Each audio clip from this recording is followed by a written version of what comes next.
You're now listening to the Something Good Podcast Network. Please press any key to continue.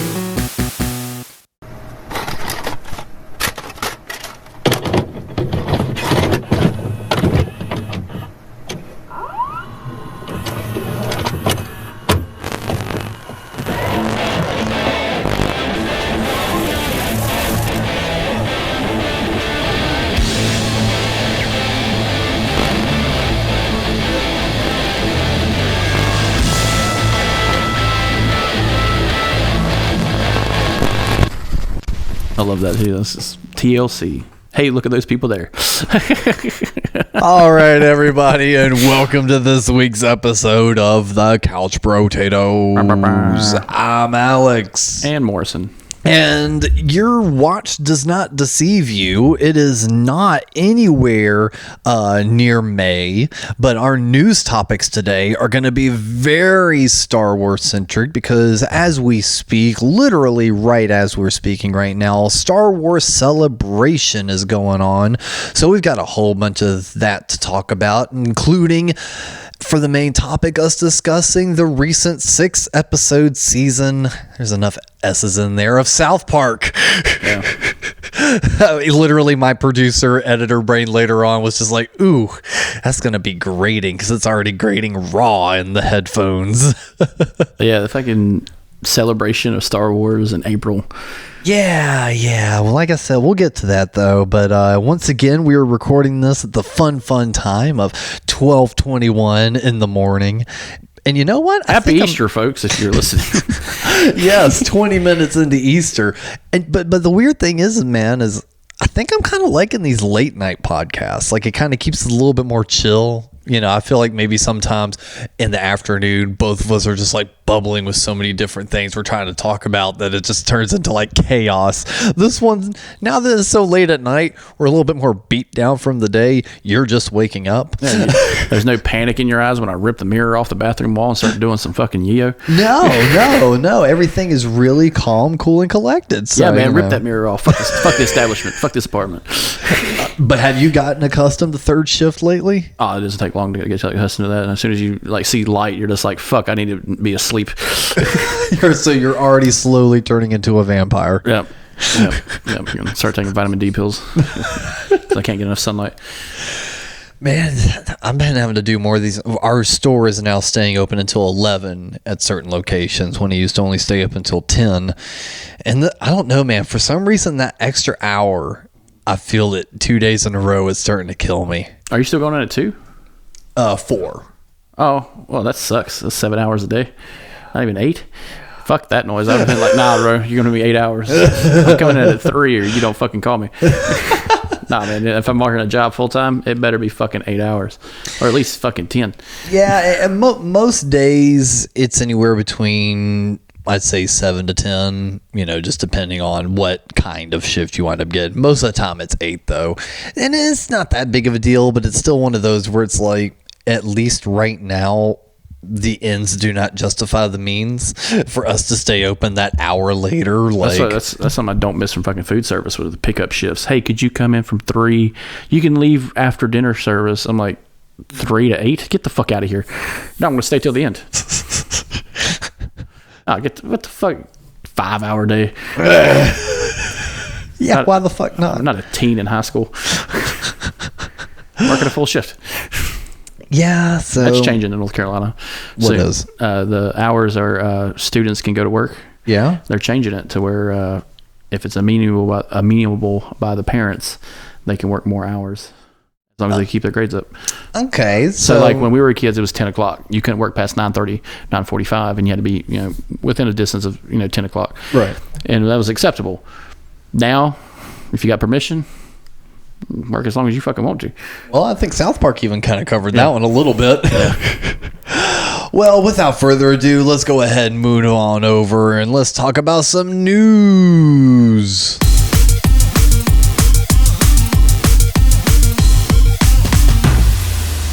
That's right, ladies and gentlemen. As I mentioned before, Star Wars Celebration is going on right now, hot off the heels of a new episode of Mandalorian that we've also yet to watch. I don't think you've seen that episode yet, the latest one. No, I'm still an episode or a few back. Yeah. Well, we fully got caught up last week, I think. Yeah. Yeah. So we got you fully caught up last week. There's only one new one. It was okay. Not all that. Great cameo. Yeah. By a celebrity. So really good celebrity guest cameo. And then I will say this now, and I'll clarify who it was later on during our review episode of the full season. But it's like, I saw the first cameo. It's a guy and a girl. I saw the first one. I was like, oh shit, it's so-and-so. That's really fucking awesome. With some chick. And then come to find out later on that technically that chick is more famous than the guy was. Yeah. But like the guy is more famous probably in a niche market. The woman was more famous on a mass market. And then everyone started shitting on the fact that they were both in it, like typical Star Wars fans do, because we can't have anything nice. Toxic as fuck. Very toxic. But you know what? We're going to try to enjoy the little bit that we are getting, because the main thing that Disney is hanging their hat on right now is really promoting out the new Asoka series. We finally got a trailer for that, in which we got confirmation that we're finally going to get Thrawn in live action. He's usually been in like the Clone Wars and stuff like that. So they introduced him in the Clone Wars series. And fun fact, Thrawn is not a George Lucas production. That is a fan fiction of Heir to the Empire and stuff like that. Which I kind of have a little beef about when it comes to, the Star Wars story. But I thought Filoni still had a hand in it in some way, shape, or form, like the creation of Thrawn. No, so Thrawn was created in the Heir to the Empire series, which is a fan fiction of books created not by George Lucas, but a fan of Star Wars. And that's where we get... But it was officially licensed by, or sanctioned by. That's where it gets fucking murky in the early 90s when it came to those books, because George Lucas, started ramping the fuck up his Star Wars bullshit again because he wanted more money. And so... it came to a head about who owns the copyright to these characters. That's why Coruscant exists, is because of a fan. And that's why it kind of is like going back to when we played Monopoly at Brad's. The last thing on the board is Coruscant, which isn't in the original trilogy, but it's an original trilogy game. And I was just, because we pointed that out when we were packing it up, I'm like, what the fuck is this? Yep. That's not in the original trilogy. Get the fuck out of here. And it's Coruscant. I still hear Liam Neeson just saying it. Yeah. Coruscant. Welcome to the town of Crescent, or Croissant. But like Croissant. That would have been funny if the whole thing was created by humans with bread. It's just but yeah. So Thrawn is a character from there, and he's a very vicious character. And they kind of poured it over, during the whole Clone Wars series. It had never got brought up until Disney got involved. He had his own toy, which was fucked up back in the early 90s when Star Wars reissued toys with Kenner, and they actually made a Thrawn toy. And the muscle Star Wars figures, essentially. But what was fucked up was they made a toy of people from those books, and that guy didn't get no money for that.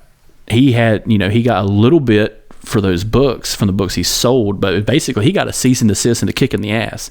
The true story, I can't name the writer at the name, but like if you look him up, he had a fucking shitty way out compared to George Lucas, who only wrote 3 films at that time. And it kind of sucks, when you're just cherry picking from fan fiction stuff. Now it's all on Tumblr, so it doesn't really matter. Ooh, Tumblr. That's a name I've not heard in a long time. Because they got rid of porn. Long time. That's why you don't hear about it, because they got rid of porn. Yeah, basically. And the whore books. Yes, whore books. But no, Thrawn making his way to the big screen or the small screen, your cell phone, live action, whatever. They're using the same voice actor from the animated series. And it looks really good. I watched the trailer.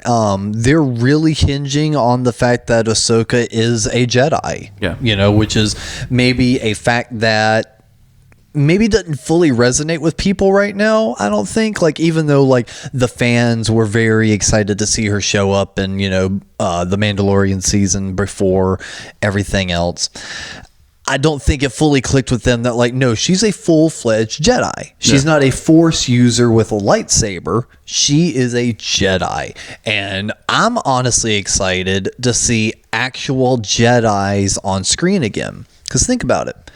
We didn't get a single real trained Jedi in the last 3 movies. We've not seen it in any of the recent series, because Obi-Wan had disconnected himself from the Force. He had already lost his training. He had a job. He wasn't a slave. Yep. So we've not seen good lightsaber fights from a trained Jedi since Disney's taken over. Yeah. So I'm excited to see that. The only thing we do see is like Luke Skywalker in Mando season 1. Yeah, and as cool as that was, I mean, all he was really doing there was just chopping some motherfuckers down. It's not like you could say the same about Darth Vader in Rogue One, duels. just chopping some motherfuckers down. And it's a fucking awesome And scene. I would love a side-by-side comparison to see if they copied it. Well, someone actually did. Darth Vader cutting down human sentient people and Luke killing robots that feel pain. Someone actually did do that because they swapped the music. Yeah. And it does line up. Like there are similar things that they just like Vader's is a lot more forceful and aggressive. Yeah, he's choking motherfuckers and while he's Luke's cutting is them down. a lot more like slice you and then you fall kind of thing. Whereas like you don't realize you're cut until you're fucking bleeding out kind of thing. Yeah, if a jet like that's one of the great things about the villains. The very direct of the Star Wars universe is it's a red saber every time. It's always darkness, and if a Jedi cuts your fucking hand off and force throws you against the wall, he's not a Jedi anymore. he changed his mind. Like if we start seeing that kind of shit, I'd be like, yes, motherfucker, we have a gray area. Well, as you mentioned, I'm glad you brought this up because it reminded me. So you said, it's so easy to tell the bad guys. They turn that thing on. They have a red lightsaber. Well, it is now officially canon that orange lightsabers are a thing because in the Asoka trailer, the main baddie that's going to be kind of like Thrawn's apprentice, it seems like, the guy with the white beard, he has an orange lightsaber. So that's actually cool that not only are we seeing the white sabers that we already saw from Asoka in the Mando series, we're now seeing orange sabers. And the guy that plays him, I forget his name, but he's a great actor. He's been in a lot of HBO series. He plays a great soldier character with a redemption arc. I can see why they got him, and I kind of see that kind of foreshadowed later on. Like the guy that plays him, that's kind of like what he's typecasted as a soldier who changes his mind. Got it. And he was in the show Rome, which was very popular on HBO for like 2 seasons. Oh, I remember hearing about that now. Yeah. It took a second. But now I see the little poster or whatever. Yeah, and I'm kind of excited to kind of see where they're going to go with it. There's so much lore that gets added on every fucking second. Yep. And You got it. And it's ridiculous to follow compared to what was really, what was original. Yeah. We still got, Knights of the Old Republic, that storyline, that's a video game and it's a wild ass fucking story. We still have our storyline here in the now, and even here in the now, it spans 40, 50 years now, from Anakin as a kid to Luke Skywalker as an adult. Yep. With the Mando season, I kind of like, it's very direct on one subculture of the group. It's people without a land, much like a Last of the Mohicans type situation, constantly moving, constantly on the run. And like Asoka, that looks fun. I don't know. I'm not going to sit down and watch another Star Wars thing immediately after Mando. Yeah. Because it's like Mando's, it's compelling to what it's doing. I can kind of see how they're probably like boxing old boy out a little bit, Pedro Pascal. I think that's going to happen. They're going to box him out. I mean, no disrespect to Pedro, but it's like he has so little to do with this series anyway. It's just his voice. Yeah. But even him as the character, I think they're going to box that character out and kind of go with Bo-Katan. Maybe I could be wrong. I could see that. But she's a more profitable asset because she's also represented in the animated universe, and now she's in the live action. And fun fact about her, she recently came out and said that she gave licensing for her voice and likeness in perpetuity to Disney. That came out earlier this week. I read that. And I was like, oh, that's surprising because that's the next stage of acting. But like, that's what I was gonna say. With all that AI voice stuff, I guarantee you she probably sat in that vocal booth and said like a shit ton of words for them. That way they have enough different samples and inflections. That way they can create and do whatever they need to with her voice. So Star Wars don't be making up new words after she's dead. That's going to be infuriating. But that's only one of the many things they announced. They also announced Skeleton Crew is going to be coming. We got a trailer for that at Celebration. I don't think that's been public yet. Same thing with the trailer for Acolytes. Acolyte is going to be another new series really focused on characters we've never seen before. And that seems to be maybe the current narrative that they're pushing, is showing a whole lot of side stories with characters we don't know. Yeah. And honestly, I'm here for it. Yeah, comics made their billions on that. Yep. Let me tell you a story about this guy or this woman or this guy. Well, hey, what happened to this character? Wait, where's Bo-Katan's second-hand command? Guess what? We'll find out in fucking Skeleton Crew or Bad Batch or some other tale, you know. And we are getting a season 2 of Bad Batch. Yeah, and it's all coherent enough. Just enough. That's one thing I will say about Disney. The plot holes are a little bit tight-knit. Yeah. Compared to like the Lucas version, you know, it's still a story being told, but there aren't like a shit ton of plot holes. You know, it's like, hey, that Death Star, you just blew that the fuck up, huh? Well, I mean, somehow Palpatine returns. Yeah, somehow. Yeah, somehow this dude kissed his sister twice. Well, that's a little bit more believable than somehow Really, Palpatine in a returned. galaxy of people, he kissed his sister twice. I get it if you were in the same county in Alabama, but like, fuck, They essentially are. Yep. With how vast their universe Luke lives in is. Space, Mississippi, and his sister is a fucking senator. Okay, yeah, it sounds just like that. He has friends in high places. Fingers in high places. Oh, nasty. And I'm sure there's still going to be more stuff coming out in the days coming, because I think there's still one more day of Celebration, and usually they hold all their really big stuff, you know, for their final day. Could have waited till May 4th. Could have waited. And even with this, this still isn't going to be the final pieces of news, because they even said on stage that they're saving a lot of stuff for D23. Or 24. Did they change the number? I don't know. I've never really paid I've always attention. just heard of it as D23. They probably do. Whatever. The Disney Expo. Everyone knows what I'm talking about. Apparently, they're going to be showing off a lot more during that. Can you dig it? Oh. But one of the last few things they have currently announced outside of a limited run of Return of the Jedi coming back to theaters, which makes me wonder if there's going to be another print, a new version of this already. Oh, God, that would be hilarious if they fucked it up even more. Because they tinker with it every single time. Even the new movies have not been left alone. Yeah. Like, because I did a recent deep dive into all that.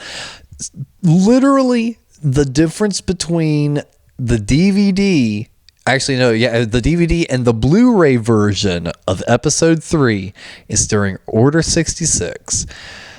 The camera is pulling down on Kashyyyk. It's got the kind of like wooden bamboo type tree houses. On the original one, it kind of zooms down and like the roofs don't really have much on it. On the Blu-ray, there's moss. Oh. He put moss on the roof. The only thing they could do in Return of the Jedi that would make it actually fucking compelling to watch is like just a 15-minute scene of it at night on Endor, and stormtroopers are like, hey, what's that? And just like fucking cracking their fucking head all the way around. What's that? What's that? And it's just like, just start lighting the fuck up. And just like lighting the forest up like it's fucking Da Nang in Vietnam or some shit. Well, we got that in Battlefront. I know, but it wasn't as fun because it's a DLC that you play online. It wasn't part of the story, which would have been fucking terrifying. These fucking little bears coming out of the fucking window. What we're going to eat? They're going to eat you. That's another thing. They're cannibal. They're animals. They're animals. They're going to eat They're you. animal cannibals. They're animal cannibals. And the only reason they're like that is because George Lucas couldn't afford big Wookiee suits. Yep. Lazy motherfucker. Or make them blink. Yeah, or make them blink. Hey, we could make 50 Wookiee suits that look different Or, hear me out, bear suits with midgets. Like, you fucking asshole. Yeah, just cracking that beer. You know which one I want to go with. Yeah, I bet you fucking do. Yeah, old psycho. But we are getting 3 more movies heading to the theaters. We have not gotten a new movie announcement ever since The Rise of Skywalker. That was the last official Star Wars movie to be in theaters. But they've announced 3 more. And no, they are not continuing the Skywalker saga. They are genuinely putting the episodes to bed. Now they're just kind of cherry picking eras. We are going to be getting a movie from the Old Republic era. That's a weird fucking era in the story, like in storyline, especially from like a gaming standpoint. It was a weird storyline. It's kind of all over the place. Well, it makes me wonder if we're going to get a young Palpatine. I don't know if they're going to go that new with the Old Republic. So the Old Republic is way before him, like before Plagueis and before that. Plagueis wouldn't have been part of that? No, it would have been like Bane, like Darth Bane and stuff. Like I thought he was like the Dawn. No. Darth Bane is the first Sith, and then it just continues on for like every 2, because it's always 2. It's fucking stupid. Like, this is why you lose, because there's 2 guys against 50 goddamn Jedi who don't have sex. Guess what? They're going to stomp your ass because they got so much pent up rage. Even the librarian's packing. Like, Jesus. And like, I forget how it goes. Bane something. And then it's the other guy from the other games with a fucked up face. Because that's the whole point of the bad guys was they're deformed. Right. In a fucked up weird way. And I could see them doing the whole like Jedi split where it becomes the Sith. That would be a compelling story. Like, hey, you know, we have these guys that use the Force, but one guy's like, I want to use it for something worth the fuck. No. And the guy's like, no, you need to chill, bro. It's it's about force and balance. He's like, yeah, but I could get this bitch. I could get this. I could get that. And look at this. Yeah, it's red. Yeah, it's red. Oh fuck, that's not good. like a Dr. Jedi, like, oh shit, that's chlamydia. Like that's space chlamydia. Imagine if it was because they've already made canon how it's like you build your lightsaber, you put your Kuiper crystal in this and the other. Imagine if like the lightsaber just worked like a mood ring. Yeah, it just changes color. That'd be fucking terrifying. It's just like it's like, hey Bill, you doing okay? He's like, yeah, I'm fine. It's like it slowly turns orange. It's like flick it on. Why? Just flick it on for me real quick. It's a whole like 15-minute comment. Yeah. No. Turn on your fucking light. No, he's like forcing him, like force pushing him. Shit, put on your fucking lighter. No. Pulls out a little force knife. You little bastard. You little motherfucker. Oh, actually, side note to the other thing you were talking about with Return of the Jedi.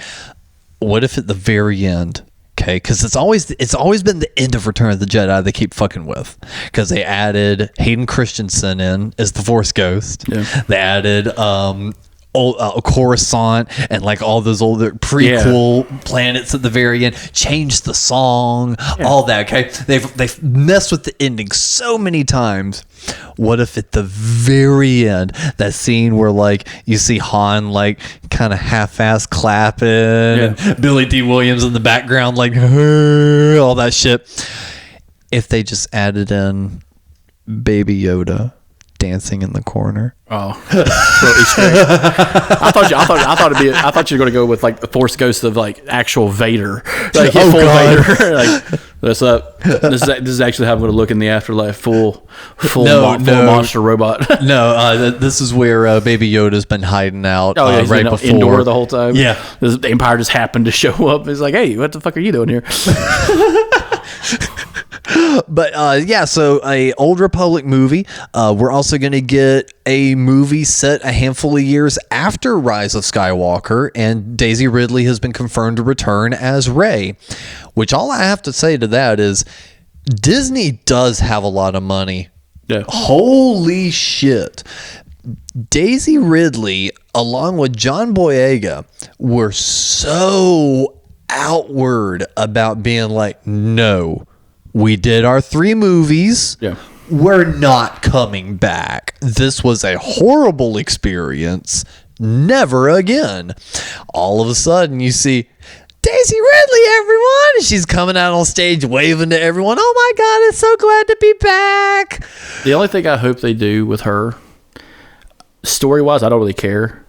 Just get rid of that space mullet she's rocking. Like, her hair looks like shit the entire fucking time. That bothered me. That's all you have to say. That's all that bothered me about all those movies when it was when it was about her. I'm just like, she looks dumber than shit. Her hair's tied all the way the fuck back, and it's just like, that looks ugly as fuck. I could give a shit. It's no worse than the fucking Jedi Padawan ponytail. Oh, the rat tail? Yeah. Yeah, that was fucking terrible too. Yeah, but Obi-Wan grew up and became a killer in the sands. I would love that if they were to do a movie that's after Return of the Jedi, they bring in some people from The Mandalorian. Well, so that was what I was going to say next. Is that's like going Bill to be Burr just showed up, Operation Cinder, just like, oh fuck, what the fuck are they doing? Oh god. So that is going to be the third movie. So yeah, one set in the Old Republic, one set a handful of years after Rise of Skywalker, and then another one in the Mandoverse timeline. This is my ultimate theory, though. I think that between Book of Boba Fett, Mandalorian, Acolytes, everything else, that they're building up to their version of an Infinity War with the Mandoverse characters. Because right now we're getting small crossovers between everyone. Soon we're not going to see that many crossovers. And then everyone is going to get together for this main movie. I think that's what's going to happen. You're going to see Asoka, Din Djarin, all the other Mandalorians, Baby Yoda. Fuck, I would not be surprised if a young Luke Skywalker is part of this movie and is a important part of this movie. I think that they might kind of go in that direction. And as I was mentioned to you off mic, this kind of goes into rumor territory, not as much news. It is heavily rumored that George Lucas has been tapped to help co-write, if not write, one of those movies or a movie coming up. And considering his first three movies pushed the boundaries of technological advancements and everything else, created his own studio to make these graphics, and then did the same thing with the prequels, I would not be surprised if he saw that face swap and voice AI technology and went, well, I wonder how far we can push this technology, and went, okay, I'm in if we can tell another story with young Luke, young Leia, and young Han. The only thing, when it comes to storytelling, yeah, fine. Let's see what he could do with the original actor, like the original carcasses of the actors. But like, if I were a director who I want to see test something, it'd be James Cameron. Like Really? James Cameron is the director that tests the boundaries of all properties that he's done. Yeah, but that was started by George Lucas, though. James Cameron mastered it, though. George Lucas came in with those reproductions and they look like shit. They do. But like James Cameron took the time. He literally told studios, give me the time to make my movies and they will look spectacular. That's why Aliens looks the way it does. That's why Titanic looks the way it does. Avatar pushed the limits and gave us all 3D for a good solid 6 years before everyone's like, I'm going to throw up. Like, I'm going to fucking vomit. Stop making horror movies in 3D. I'm going to vomit. But, you know, like... When you didn't like Piranha 3D? Oh, 3 Double D? Hell yeah. It's a great late night flick. But, like... yeah, but, like, when it comes to, like, if I want a director that knows what he's doing and he's pushing, you know, aspects and stuff like that, I would want James Cameron. But, like, he's not a Star Wars guy. Right. He's a very new movie guy. So like when it comes to that aspect, yeah, George Lucas, yeah, bring it back. Industrial Light and Magic can have the tools to push whatever they can, and Disney's got the fucking bankroll for it. They're basically printing money, and plus they got out of their whole Florida situation pretty good. So in hindsight, yeah, they're doing fine. Whether or not they do a movie after Return of the Jedi that's set after that, I don't know. Because in those books, all three of our OG characters have had run-ins with Thrawn. Yeah, and Lucas didn't write that. Regardless. Yeah, but what I'm saying is if they're bringing Thrawn in, setting it in this time period, and considering having Lucas come in, I would, and Lucas has given Thrawn his own seal of approval, being like, yeah, this is a cool character. I would not be surprised if they took some of those Shadows of the Empire's books, use that as a baseline, and possibly have him in I could be completely wrong. The only reason I don't see him going with those storylines, other than they cherry picked a character, is those storylines are very elaborate when it comes to the children of Leia, and she only has the one kid. Like, well, of course they're not going to do those, but that's a big. If you read those books, those are heavy anchored situations in those books. That's why Thrawn shows up. So the only reason I referenced it is because you keep mentioning that they're not written by George Lucas. That's the only reason I mentioned them, to just portray the fact that those were stories that had Thrawn as a villain with our original three as, the protagonists. Yes, as you mentioned, the details, since they were not written by George Lucas, would not match up with the current continuity that they have. But they can take the idea of these three versus him and create that story based on those movies. Yeah, it just depends on what they do with the Asoka series. If she's going to be the big thing about Thrawn. Because fun fact about Thrawn, he just disappears. Yep. In the storyline of Star Wars, he goes past the Outer Rim. He goes past the galaxy limits, where people get lost. Yep. And that's what happens to him. So I'm kind of curious if that's what they're going to do. Like, did he come back? Is Return of the Jedi him being forced out to that area, or the Return of the Jedi 2, Return of the Motherfucker, like Ewoks Attack? That would be a fun movie. Ewoks Attack. You want this so bad. Space Vietnam. You're telling me you wouldn't watch Space Vietnam? I would. Want this? It'd so be like bad. Space Platoon. So bad. But it'd be like those carriers from fucking You should write a program about me sometime. You just shoot baby Ewoks. Yeah, fuck yeah. Just full metal yeah, full metal lightsaber. Fucking yeah, fuck yeah. Oh god. Tell me, you guys, the people in the Discord, tell me you wouldn't watch a Full Metal Jacket version of goddamn Star Wars. I know Dustin would. Fuck yeah, I would. I wouldn't even pirate it. I'd fucking spend money on it. Damn, that's the real seal of approval right there. I wouldn't even pirate it. There's going to be a lot more coming out with Star Wars Celebration, but those were just the Star Wars stuff. Not to mention the other trailers that came out. Yes. So that's what I was going to kind of pivot away from that. That's currently the update on the Star Wars news that we have right now. We got like some casting news and stuff like that, but there was no like major names of like, holy shit, guess who's going to be in the Star Wars universe? It's so-and-so. But that could also be a good thing. They're picking a bunch of little unknowns. I like that. Build up this universe with a bunch of new actors and actresses. Let's do it. And try not to shit on them, folks. Try not to force. Don't force the little Asian girl out of acting because she gets fucking threats. Yeah, let's not do that. I thought we learned with Ahmed Best and Jake Lloyd. No. But apparently not. Kelly Marie Tran still has not been. Someone needs to check on the poor woman. I want her to come back as like a fucking terrorist, like just like in the movies, just like come back as a rebel thing who's just like against like the rich, because that was a big story arc for her in the second movie, and her just like blowing factories up, and like old Bill Burr's like, hell yeah, honey, da da da. Just like fucking double gunning his way. Hey, I used to know a fucking little Yoda. You know, I used to fight with the Mandalorians. Probably just exaggerating the fuck out. Yeah. And I was a Mandalorian. Yeah, just fucking space terrorists. You know, that's what I want to see. I just want to see like that Bill Burr. I want to see Bill Burr come back in a main movie. Yeah, just because he's like the Harrison Ford of this situation. I don't give a fuck about the Star Wars.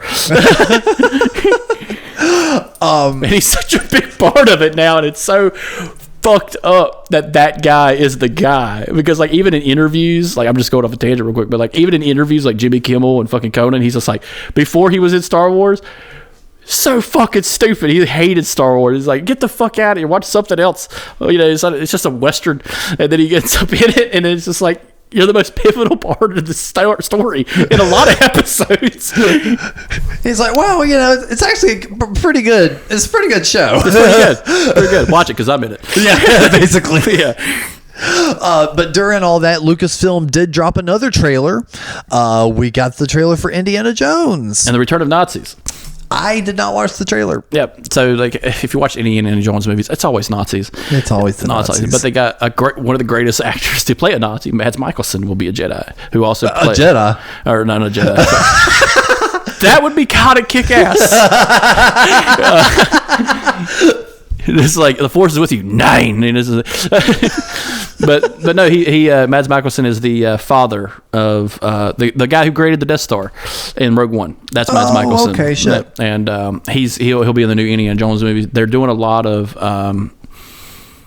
AI effects with the actual original content from the Indiana Jones movie. So instead of doing regeneration of the actor, they're actually just pulling footage from the original movies. That's cool. To redo it, and it's just going to be another Indiana Jones movie. It's about time travel, or about an object that does time travel. It's the next best step next to Aliens and the Ark of the Covenant. How was old Harry in the trailer? He looked all right. He looked young. Yeah, looked good. Probably some de-aging on him. Yeah, but he didn't go like full Tom Cruise. I'm gonna do my own fucking stunts, like a psycho. Please, if I bet out of anyone in Hollywood, fucking Harrison Ford would be like, yeah, fucking scan my face. Yeah. I don't give a fuck. Yeah. Just put me in there. Put me in there. You just tell me the plot, and I'll do the interviews. But I don't. Do I really be here? I'll feign enjoyment. Yeah. What's the fucking line again? Shit. Yeah. He's part of like 3 major franchises. Like he's part of Star Wars, Indiana Jones, and Blade Runner. And could not give a fuck about either 3. No. Except, honestly, it seems like he likes Indiana Jones the best. Yeah. Blade Runner is a little bit more tolerable. Blade Runner was one of those movies that really put him on the map when it came to like sci-fi and storytelling. Hates Star Wars. Fucking hates it. Fucking just is done with it. If George Lucas could see in the future, he would have told that carpenter to shut the fuck up and keep sawing. Like Harrison, shut the fuck up. So it's like, I love the story where it's like, they're like, are you happy in, Force Awakens that you finally died? And he's just like, yeah, I wanted to die in the first movie, and then, I really pushed him to just be like, I want to die in Empire Strikes Back. That would be such a pivotal thing. I'd die for my crew. That's Han would do that. And George looks at him and goes, yeah, but I don't see a future in dead Han action figures. Yeah. It's like, Harrison Ford is like that perfect actor right now to be a villain in something. And he's about to be. Yeah. Because Harrison's about to be part of the MCU. He's going to be new Thunderbolt Ross. Yeah. But like, that's what he needs to be. Because like when the actors get kind of older and they're like happy-go-lucky good guys, someone like Harrison was a happy-go-lucky good guy? But he's a fun hero. Like he's Indiana Jones. Fun, yes. I would never consider, even in real life, Harrison Ford to be happy-go-lucky. But like a Harrison Ford allows only. The world to rotate, and he just tolerates the rest of it. Yeah, he probably like killed a kid's family and just gave him a cigarette and like, here you go, kid, and walked away.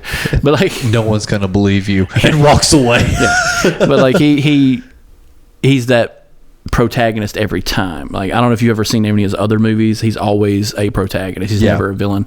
But I could see him being a really good villain coming up in the MCU. But that's another Disney product. We're gonna have to wait to come out. Yeah, really. And that's the thing. Disney is pumping it out right now, between the different Marvel stuff and then the different Star Wars stuff. And honestly, it's kind of been flipping back and forth. Right now, I seem to be a little bit more excited about the Star Wars stuff than I do the Marvel stuff, because we got a new trailer for Guardians of the Galaxy. They've given us like 5 fucking trailers for this thing by now. Still looks good. Hadn't changed my opinion on it. I still want to see it. I'm trying to remember.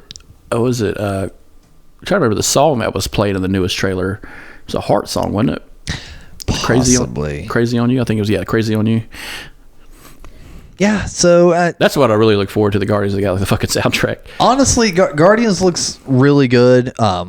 I still really want to see that. I think you still need to see Ant-Man, because I'd like to do a spoiler cast cast review on that one, because there's a lot I kind of want to talk about, both good and bad. I still think it's a good launching point, but it's still not without its faults. But there's also some stuff that they do that's really good in the film, so we definitely ought to still go through that. And another really big movie thing, Mikey Black of all people hipped us to this, saying that we actually need to go in on the field and do an in-house recording.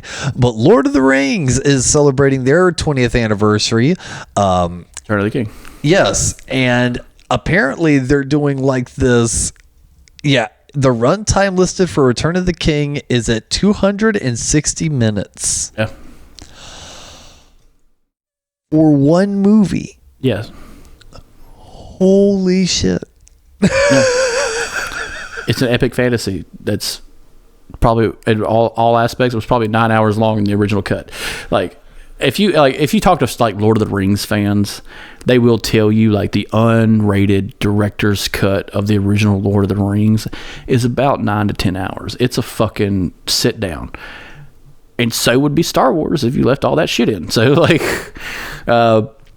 yeah, so it's just another fantasy story. Yeah. I went to the movie theater and watched this when it came out in school because it was part of school.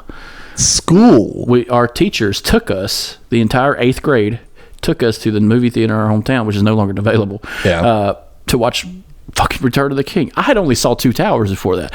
That was the only other reference I had. I didn't even start reading those books until like 9th grade. Yeah. And I'm just like, holy shit, why the fuck are you doing this? And why does my parents have to pay money? Like, it's like, get the fuck out of here. Because you got your medium drink. They gave us all popcorn. Yeah. And they were very strict too because it was a brand new movie theater. Don't you drop any popcorn or drop any drink.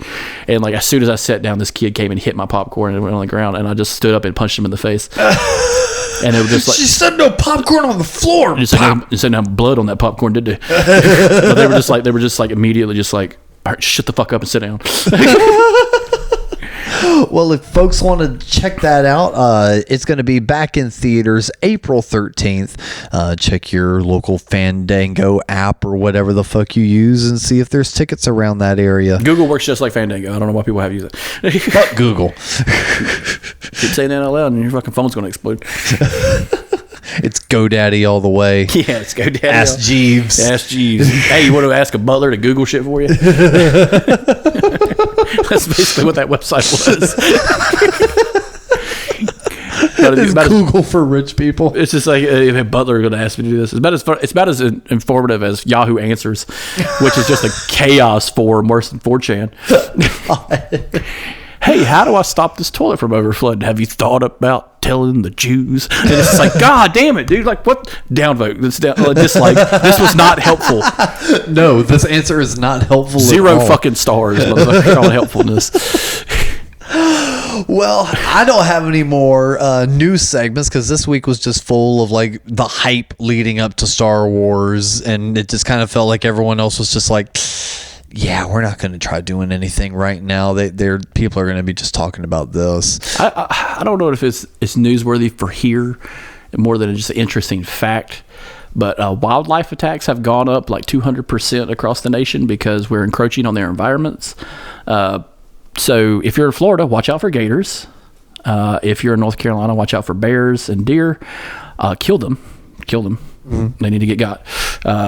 And I was kind of. If you're in Alabama, watch out for old Jim and your brother. but I was like, it was like 200%. I was like, that's fucking fantastic. I was like, is that true? And I was like, looked into it a little bit more. National parks across. It's just because like land development's going on a little too fast, and it just reminded me of that report I saw. It was like a California brown bear had walked into downtown LA. It was just like chilling and just walking, and everybody's like freaking out. All I could think of is like, there's a giant brown bear on your flag. Like, shut the fuck up. Yeah. You should be cool with that. You welcomed me. I'm on your flag. Yeah, you said, come on in. The water's fine. Like, but I wanted to try the new coffee shop. Yeah, but like I saw that, I was just like, God damn. Oh, and DC dropped a new trailer for one of their superheroes, a little known Blue Beetle, which is like a later on. It's a first Spanish American superhero. That looks fun. I watched the trailer and went, I don't know much. I don't know much about that character. I know he's like later on, like history wise, and he's very elaborate. but yeah, it's kind of exciting to see what they're coming up with, because Shazam 2 did not do well. No, because of The Rock. The Rock's an asshole. Can you smell what The Rock's cooking? Treason. Oh, God damn it. Well, honestly, I think out of all of those, though, Star Wars might be the one to kind of beat right now. What I'm show kind would of you digging what they're... Well, out of the shows they've kind of promised, which ones are you like most excited for? The show wise, not movie wise. Not movie. I don't count movie promises. No. Honestly, Ahsoka. Yeah. I think that's going to be really good. With everything that we've seen so far from her character, the way this season of Mandalorian is going versus maybe some of the previous seasons, or even like Book of Boba Fett. And plus Rosario Dawson, man, she's awesome. Yeah. So it's like, I know that she is going to do the character justice. I didn't like kind of look, or I didn't see it at all. Was a continuation of the Obi-Wan story. Have they decided whether or not to continue with that? No, and I think it's cool if they don't. I'm cool if that's just where... You don't want to see members of the Red Hot Chili Peppers show up in the Star Wars universe? No, I'm good on that. You sure, like you think like another rock star just show, like Dave Mustaine showing up, like, hey guys, I got Princess Leia by her hair. Well, the guest star that showed up on this week's Mandalorian, one was a pop star and one was, I'll consider him a rock star. I might be a little bit stretching of the definition, but you know what? The four members of KISS show up as aliens that get slaughtered as soon as they show up. Oh my God, if Paul Stanley shows up. Gene Simmons just like pulls his tug out and just like, kill it. None of this rock star or fucking spaceship shit. We should have stopped with Nick Fleetwood on Star Trek. Like, we should have stopped it then. Oh God. Fun fact, Nick Fleetwood's in Star Trek. Well, before this falls any deeper into fucking scary debacle, let's go ahead and move on over to our main topic.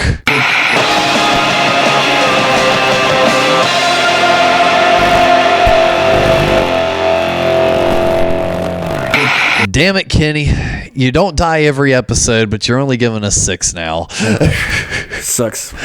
We're going to be reviewing season 26 of South Park, and that's the reason why we were able to have a new segment before all of this is 6 episode seasons, much like last one. What do you think about this? Someone on YouTube, I think his name's Blooms, he kind of did the rough math, and it's like between the special event movies that we get and everything else with these seasons, it still adds up to the same amount of content minutes wise. It's just separated in such a different way now. Yeah, and when I'm kind of fine with that, but that seems like a nice way of Trey Parker and Matt Stone to kind of go with the contract word for word. You know what I'm saying? Like, yeah, we signed up to make 9 fucking movies, blah, blah, blah. Then this is technically part of the season, blah, blah, blah. So, yeah, we've talked about it before, but it's still a solid season. The content will always be, I always look forward to it. Granted, it's only 6 episodes, but if they were to come out with a movie this summer, yeah. Yeah, and I'm sure they will. Yeah, and they're still always going to be South Park, and they haven't changed it up that much. They've kind of stuck with the continuity a little bit on some of their storylines and kind of go back to it. But I'm kind of happy. I'm happy with the 6 seasons. I would love it to be 40 episodes, but that's just me. I will say I like the season a lot better than the previous season. I don't think they've really had a bad season outside of kind of the Member Berries season because it just fell apart. The Member Berries, if they had stuck with it, would have been solid because they were really trying to play off the joke of nostalgia. And one of those jokes that really hit kind of funny. He's like, hey, you remember Stormtroopers? Yeah, I remember Stormtroopers. Yeah, no, not those Stormtroopers. The real Stormtroopers. And it's just like, and it was building up to something. And because of what happened in the world, they have to make a hard right or hard left on the road of storytelling. So, yeah, I can tell. if certain things had happened a certain way, the Memory Berry storyline would still be going on. PC Principal would still be a big part of it. And like that was one season that people didn't like, whether the Memory Berries along with PC Principal. I loved PC Principal. Dude, in the games, he is fantastic. Yeah. Yeah, did you just do a microaggression? Hit him. It's like, God damn.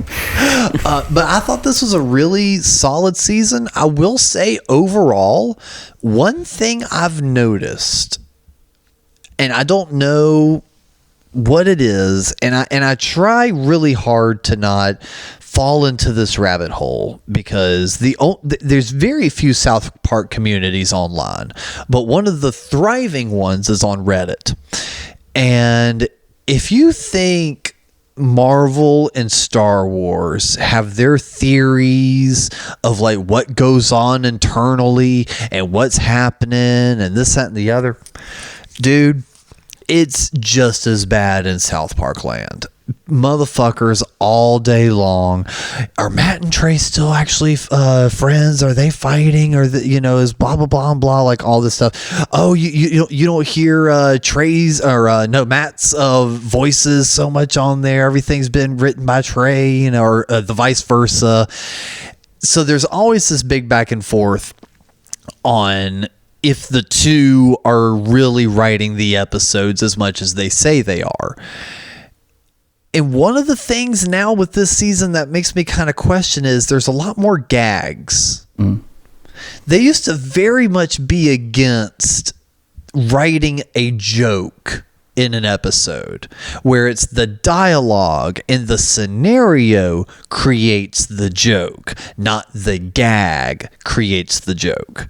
And there's a couple times during this season I can think of that there were kind of some gag moments, like some pause to tell a joke. Now let's get back into the story, even if it is a line of dialogue. Like it almost like the character breaks away for a second to say something funny, and now we're back in it.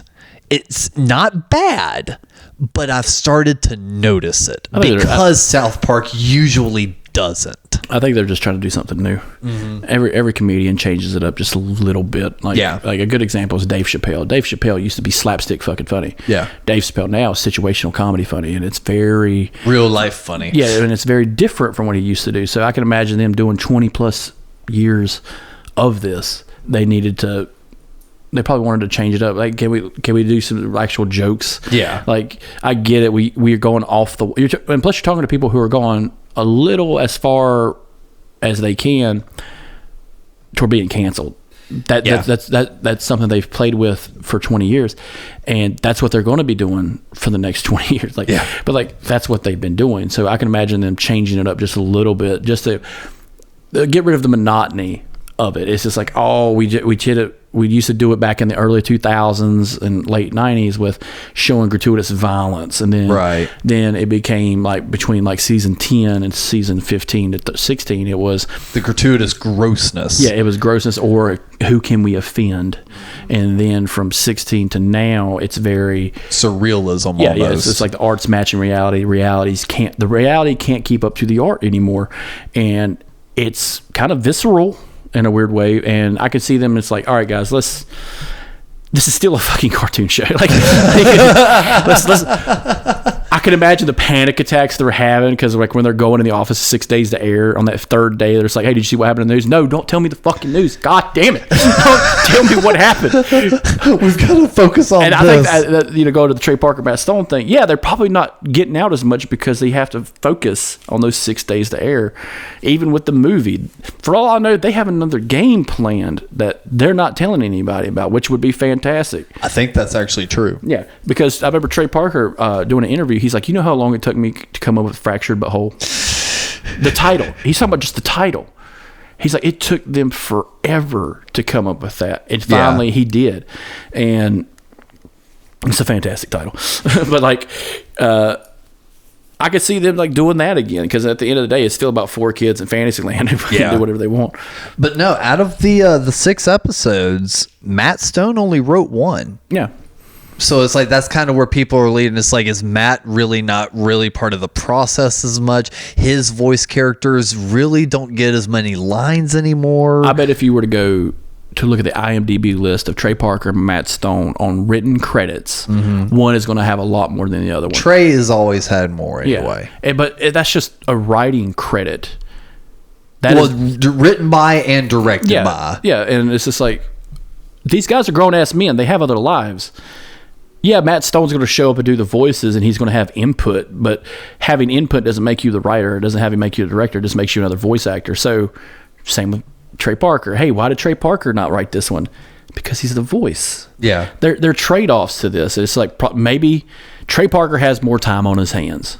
Maybe he's made more time on his hands. It doesn't mean that it's evidence of absence, It's like there's no evidence that to say these guys are fucking hating each other behind the scenes. Well, but if you ask Reddit, if I ask Reddit, I bet if I asked the production assistant who's actually on the show, they're like, "What the fuck are you talking about? I got to get this coffee to Trey. Get the fuck out of my way." They're working right now. I think if something did happen, I think it would actually be legitimate newsworthy instead of just speculation. Right. Reddit is all about speculation. I fucking love Reddit. Oh yeah. Oh man, if I want to rile some motherfuckers up, I'll go on Reddit. Hey, why is Bobby Hill the worst animated child of all time? And it's just like, fuck you, I hate your family, I know where you live. And it's just like, you don't know who I am, but I know where you live. No, you don't. Calm down, Dale. Yeah.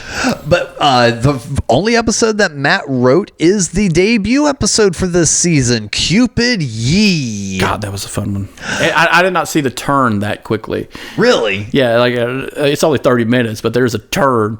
And it's Cartman's old bullshit that comes up later because of sheer jealousy. Yes. Which is weird. Like I know they go make him unhinged on the littlest thing, and that was it.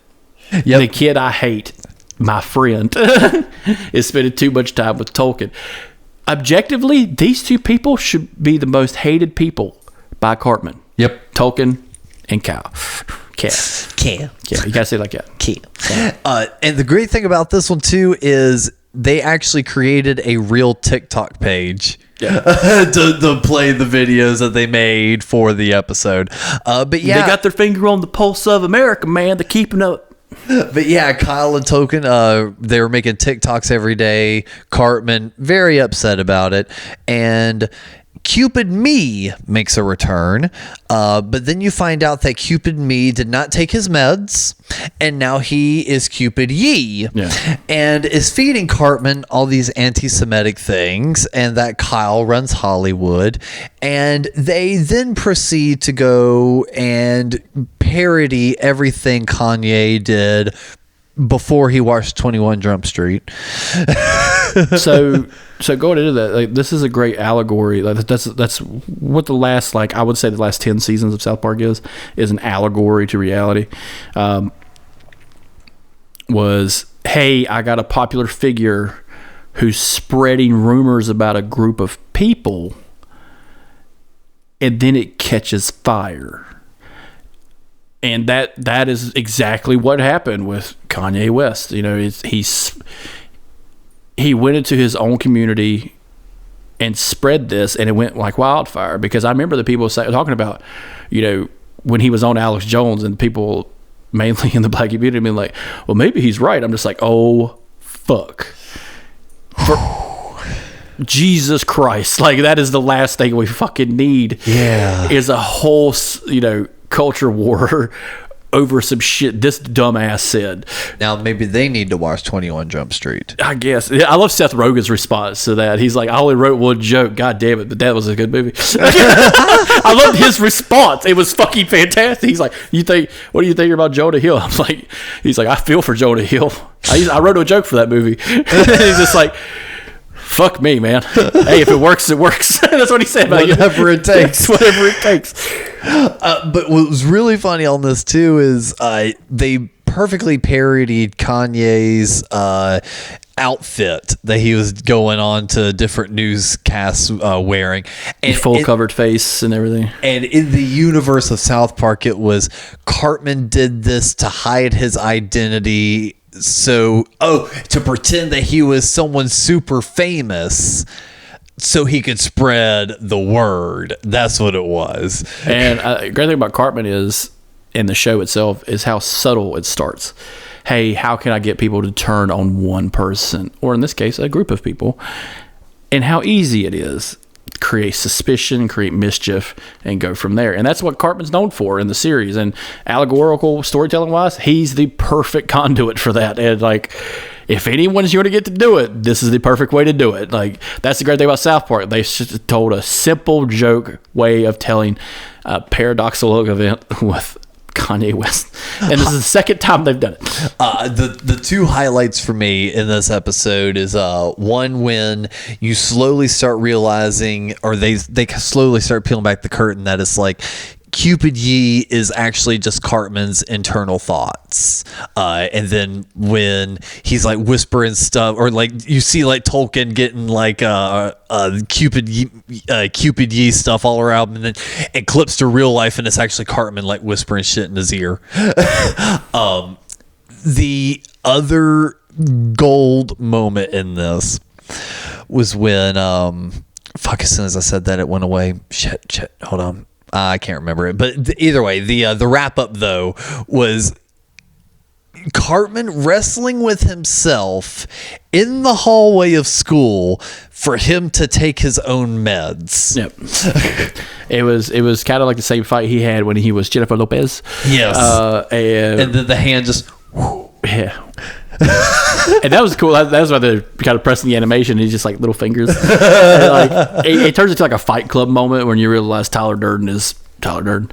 And he just fighting himself. I remember what it was. It was in that same scene when he was they were doing the joke about what he was wearing and everything, and Cupid Yee is telling Cartman all these different things to say, and he goes, and even Hitler did nothing wrong. It's like, damn, Cupid, me, calm down. So it's like, even in universe, even Cartman's like, all right, Kanye, calm down. Yeah, but that was kind of like the whole crux point of Kanye West and his stupid little interview with Alex Jones. Yep. Was, hey, that's what he said.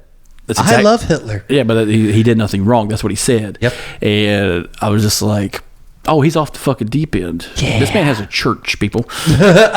David Koresh got burnt out for making guns. We can't burn this shit out. And speaking of burning some shit out, episode 2, the Worldwide Privacy Tour. Oh yeah, this is fucking hilarious. This is hypocrisy knows no bounds. Yes. This episode barely has a plot. Yeah. Essentially, it's just Trey Parker flipping off the royal family for a solid 20 minutes. And not only that, the British people also look Canadian, which well, no, that's what it is. So in South Park's universe, it's the Canadian royal family instead of our universe, the British. So yeah, they intentionally made it the Canadian and royal they're referencing family. very real people. Yeah, but what it was is Meghan Markle, or is it Markle? Markle and Prince Harry, like these people, and his new move with his new book, Wham. I think it's a great parody of like celebrity and wanting to be in the spotlight, but not in a certain way. And there are people who kind of acknowledge, like, yeah, we're going to have people take photos of us, blah blah blah blah blah. Yeah, because you're part of that community. That's what that community. If you don't want to do that shit, don't be fucking famous anymore. Be a recluse. It's fun. And there's like the Worldwide Privacy Tour. Yeah, it's just like, hey, leave me the fuck alone with the biggest fucking phone in the world. It's like, look at me, leave me alone, don't look at me. Look at me, don't look at me, look at me. Yeah. It reminds me of that Bill was a Bo Burnham song. Put your fucking hands up. Now bring all them down. eyes on me. Put your fucking hands. Put them down. Put your fucking hands out. But no, so again, not really that much of a plot. They moved to South Park. Everyone's like trying to pay them attention. They're like, we want our privacy, and they're just like, fuck you, no, fuck you, no, fuck you. I love that to be like a little subsection in the video game when they come out. Oh my god, yes. After that, you have episode 3, Japanese Toilet. The synopsis here says, after their old toilet becomes too much of a hassle to use, Randy buys a new Japanese toilet and brags about it to everyone in town. However, the new toilet causes problems with others, prompting words of caution from Jimmy Vollmer. What I loved about this one was it kind of doesn't make sense. What is funny though is how long have Randy and them lived in this house? It's a new house, technically. And it has an old beat up toilet, like it came from the old house. Yeah, fuck it. And I'm just like, yeah, that's some Randy shit to do. Just honey, we're gonna take the toilet. Yeah, no, fuck that shit. It's like $500 at the fucking Lowe's. Yeah. And like Randy Marsh being such another pivotal character in somebody say Star Trek, but South Park was, his shenanigans, basically. That's what they are, shenanigans. And I wasn't really feeling like what it was about until like the very end. Yeah. When it was like, hey, they're embracing this new technology and they're just pushing it. And what's cool about this one was it kind of goes back to the first episode, which was conspiracy. Yeah. And I love it's Jimmy Vollmer as the conspiracy. Jimmy, anytime he has a pivotal role Me and you in were something. sitting here and he says verbatim, the average person uses 120 rolls a year. What? No way in fucking hell. Jimmy, check your sources. 120 fucking rolls? Jesus Christ. And I'm just like, I'm listening to that. I'm just like, God damn, like that is some conspiracy facts, like this out the gate. And he's talking about big toilet paper, like he's talking about like big fire or big tobacco or somebody, like a big pharma. And it's just like, yeah. He's like, gone, killed, murdered, blah, blah, blah. He knew too much. And like, I knew exactly where this was heading very quickly. And I could only imagine what Reddit was doing. It's just like, holy shit, are they going to do like conspiracies now? And it's like, every now and then they do conspiracies. It's fun. Well, I mean, it's early on, they wanted aliens to be a main crux of the series. It just kind of got pushed away because that was the whole thing. Is you see aliens, that came from South Park. I think it was like from seasons 1 to 15 there was always an alien in the show. Yep, in some shot there was always a background alien. Yeah, which is kind of funny. Following that up is one of my favorite episodes of the season, episode 4, Deep Learning. And now this is one of them that I can distinctly remember one of the gags, if that makes any sense. And it works. It's funny, but it felt almost, and this is almost sacrilege to say, especially considering their past, it felt a little Family Guy. So, whole crux of this episode is ChatGPT is taking over the school. Cartman learns about it, in which he tells Clyde. Clyde's using it to text Bebe.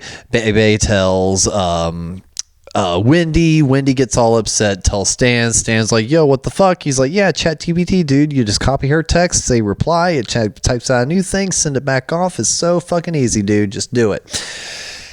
Well, as things are starting to go south a little bit in the episode, the boys all meet up in the bathroom, in which they're trying to work through a game plan. How do we keep ourselves safe? How do we keep anyone from finding out? And then this random kid walks in. And it's a solid minute and a half of him walking over to the urinal, taking a piss, slowly walking over to the sink, washing his hands, looking at the boys, walking over to the dryer, drying off his hands, or grabbing the paper towel rather, puts it in the trash, looks at them one more time, walks out, and then the boys just start talking again.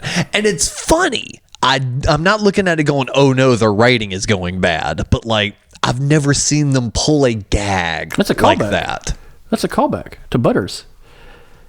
Because if you go back and watch older episodes, when they're in the bathroom talking, woo loo loo, loo loo loo, here comes Butter, and he literally stops what he's doing, and they shut the fuck up because they can't say it around Butters because he'll tell her. But he says something like, "What are you guys doing?" They're like, "Don't worry about it, Butters."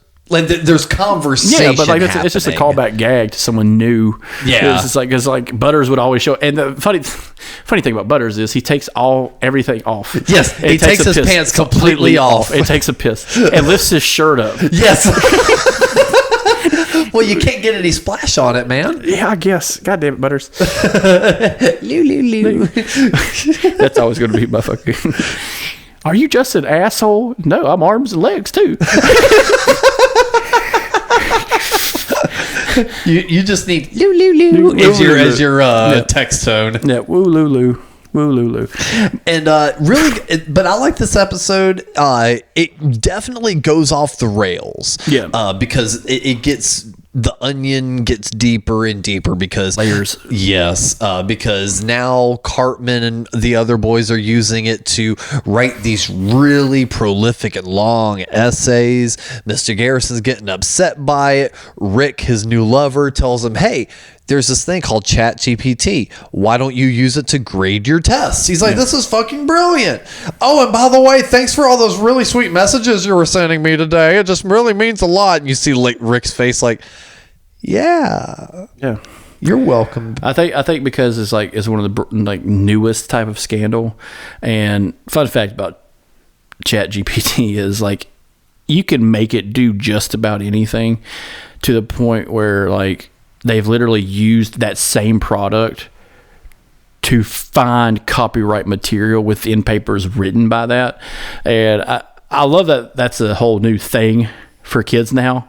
I'm just you literally got the world at your goddamn fingertips. I got yelled at for using a calculator once. Yeah. I got fussed at. You're not going to be able to have a calculator in your pocket at all times. I'm literally going to have the history of the fucking world in my goddamn pocket. The answer to every question and your social security number. So shut the fuck up. And every song ever recorded. John Lennon in the grave. I can listen to music of his bones fucking Within rattling. 30 seconds, I can clip from listening to music to watching a girl getting plowed in the butt. Yeah. Okay? And guess what? I can just swipe down, press a little button, and here's my calculator. I do. In the news, but it's funny is they surveyed kids in high school, and they said 1 in 5 kids are watching porn. I'm like, 4 motherfucking kids are lying. 4 of those motherfuckers are lying. All right, fuck. It's like that old dentist. 9 out of 10 dentists prefer this. This guy, he just doesn't brush his teeth. Yeah. That last dentist just does not believe in brushing his teeth. That is not a dentist. That is a dentist. Yeah, from Argentina who speaks German. He just writes prescriptions. Yeah, he just writes fucking prescriptions. But yeah, the whole thing is it's kind of like a warning shot of what they'll use later on against AI and stuff like that. But I thought it was still a very smart episode, and I really like what they did to the very end, because the episode just gets so convoluted. Everyone's using Chat GPT. No one wants to get found out. Mr. Mackey says that they're hiring a professional to come in and test all the students' papers to make sure that they're actually writing it, not Chat GPT, all this other stuff. Goofy ass guy comes in with these old classic methods, no computers to check. Finds out there's a whole bunch of Chat GPT stuff on Wendy's phone, and it's because of all the messages Stan's been sending. He's like, oh my God, how do I get out of this? Wait, I know what to do. Runs outside, pulls up the app, and you see him type in, there's a boy named Stan Marsh that lives in South Park, Colorado, that's used Chat GPT too much and gotten his friends and his girlfriend in a bunch of trouble and needs a way out. It fades, and then you hear a robot voice narrate what the app wrote for Matt and Trey as an ending for this episode. Yeah. Now, the ending does work. Stan comes in, explains what happens. Mr. Mackey gives a line or two. Cartman says he hates Jews. And then everyone lives happily ever after. Clyde goes, what the fuck, man? How did you do that? And he's like, ChatGPT, dude. And it's the end of the episode. I actually really enjoy the fact that they put that tail end in. 1, it's funny as fuck. 2, it perfectly illustrates why some people, at least right now, need to calm down with the fear-mongering. I've been seeing everywhere that, and they even bring it up in the episode, Mr. Mackey's talking to Garrison, and he's like, don't you, want to know if your students are using, AI technology to write their papers? This could be a lot worse, if we let this continue. It's like, what? Hollywood's going to take it and start using it to write movies? What, are you worried that it's going to just turn into a whole bunch of repeats and contrived shit? Shit, it already is. Who knows? AI might make it better. Okay. You just saw, we gave it an entire episode and just said, hey, write the last 2 minutes of this for us. It succeeded in the task, but it was heartless. It had no motivation. It did the task, but it didn't complete the task, if that makes sense. There has to be that human element in order to reach that human emotion. So is AI going to replace writers? No. But I think they perfectly summarized it in that it's a good writer's assistant. It's the guy that you're sitting across the way with. Okay, I'm sitting over here scribbling in my book trying to figure out a story. I turn to Chris and I go, hey man, if you were in this situation, what would you do? Dinosaurs every fucking time. Yeah, or like I describe a scenario to you and you're like, what would you do here? Dinosaurs. But it's like you would explain it to me and I'll be like, okay. And I might take a few things of what you said, adapt it, and then kind of move forward. Or you're writing a song, you turn to a bandmate. God, man, I cannot think of this line right here. I've got this, and this. And all of a sudden they spit out like 5 different verses. And you're like, oh, I like number 3. Let's go with that. Well, what if you don't have that? What if you're a solo individual that like does your own writing and you really don't have a hive mind of friends to bounce stuff off? This is something that could be very useful just to be able to get through a writer's block. But I don't honestly believe in the realm of writing that ChatGPT is going to replace bloggers, directors, script writers. I don't think that can happen. Now. What I see is with we could do a whole fucking episode about AI. I think we should, and the terrors. Because there's a lot I want to say about the great things and terrifying moments that will come about because of AI. Yeah, but because it's beautiful and frightening. Yeah, that's what Tesla said about technology. The guy, not the company, the real man, Elon Muskrat. But anyway, like Elon Muskie. I could see this as kind of an allegorical thing because ChatGPT, on the lower end is used to write papers or do math and shit like that. That's really what it's doing. Or code a website in 30 seconds. Yeah. It's doing menial tasks that we consider menial now. But I could see them used for more nefarious purposes, which can be a whole new episode, which may be on the cryptic conspiracy cult. But ooh. Yeah. Just open it up with because that's what's coming, folks. Our skull is being crushed by giant robots who are made of metal skeletons that have human teeth. People forget about that part of the movie that he has human teeth for some reason. Creepy. But yeah, like it's a good little thing because they take a serious subject and make it kind of slapstick, where it's kind of like marijuana use. Oh man, I don't smoke marijuana. That's against the law. Everyone smokes marijuana. And it's just like they just don't want to get caught. Yeah. And like it's just this little like hive mind kind of situation. We used to joke about it with Baptists. It was just like, oh no, they only drink on Sunday.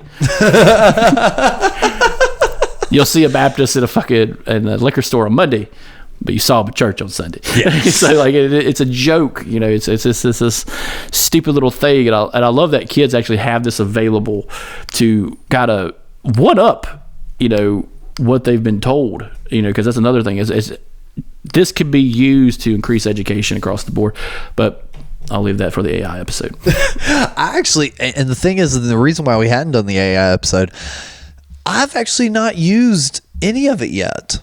I've not tried it yet. I've been very curious, and watching all like the AI president voice videos have given me some ideas to do like some voice videos for like people that like I know probably aren't going to be used.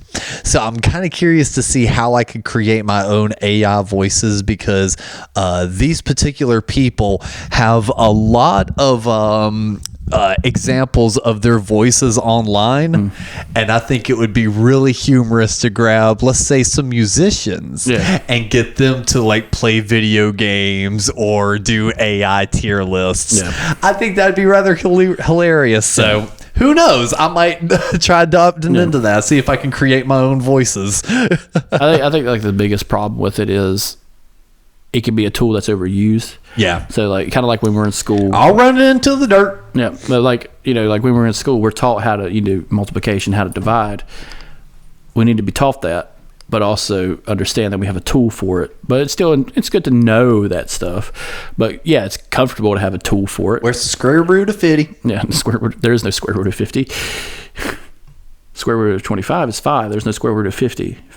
There's no square root of 50. That's ridiculous. Congratulations, you passed. Yeah, we do a math game. All right, guys. Do you want to see how bad Alex is at math and how I'm bad at math? All right, cool. Let's do this. I was gonna say you'd still probably do better than I am. The next episode after that is Dick and Balls Hot Dogs. I love this episode. I love this fucking episode because it is the exact reason why people like Cartman shouldn't have a business. It perfectly. This to me. Even though this may not be my quote-unquote favorite episode, I think this episode is the best written out of the entire season because they give you two stories. It starts off with Butters gets his own job in an ice cream parlor. Cartman gets all jealous because he wants money too. And literally everyone from Butters to Kyle to his own mom is just like, Cartman, you wouldn't last 2 hours on a job. And they're like, all right, fuck you too. Gets a job there. 3:02 a.m. 3:02 p.m. It's like yeah, boom. Yeah, literally an hour and 45 minutes into the job. And he's like already quit essentially and decided that he's going to open up his own hot dog shop because he lives in a hot dog. And he can just turn that into a business. And in order to do that, he must raise capital. And he only knows one person with a job. So he tries and succeeds in swindling Butters into becoming an investor in Dick and Balls Hot Dogs. And it's very much a mirror to Casa Bonita. Yeah. But the reason I say it's smart because they give you two points in it is while Eric gets the job, he immediately turns into the lazy employee. Is eating ice cream on the job, does not want to scoop, fucks around on his phone, fucks around, tries goes home and calls in and is like, oh, I'm working from home today.